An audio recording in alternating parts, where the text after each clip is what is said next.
Graham Greene tenia raó.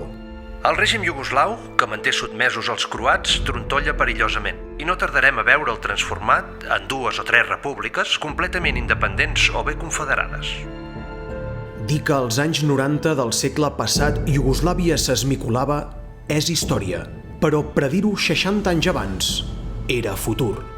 Darrere Irlanda surt l'Índia, darrere aquesta sortirà Egipte, i Escòcia, i el País de Gales, i el gran imperi quedarà reduït novament a la vella contrada de parla anglesa. Dir que el 1936 l'imperi britànic perdia la colònia d'Egipte i anys més tard l'Índia és història. Si ho deies uns anys abans, era futur. Els pobles de França acaben d'entrar en llur fase decadent. A partir d'aquest moment, l'imperi francès anirà perdent gradualment totes les seves colònies.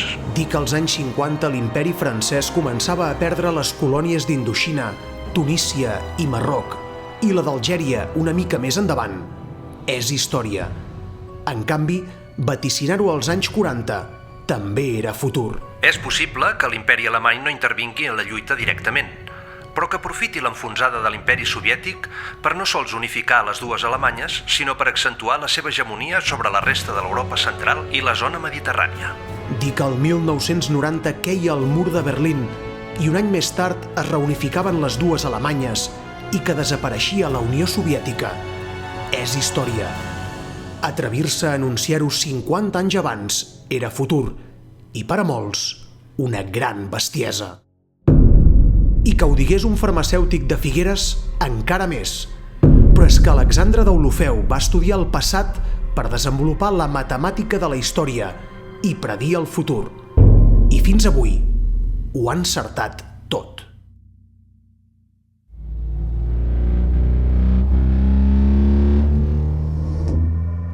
L'imperi espanyol quedava constituït, com hem vist, a l'any 1479. Si a aquesta data hi afegim 5 segles i mig, que és la durada de vida de tots els imperis, ens n'anem a l'any 2029. Estem, doncs, avui, any 1972, a 57 anys de la fi de l'imperi. Dir que al voltant del 2029 desapareixerà l'imperi espanyol, de moment, és futur. Però serà història?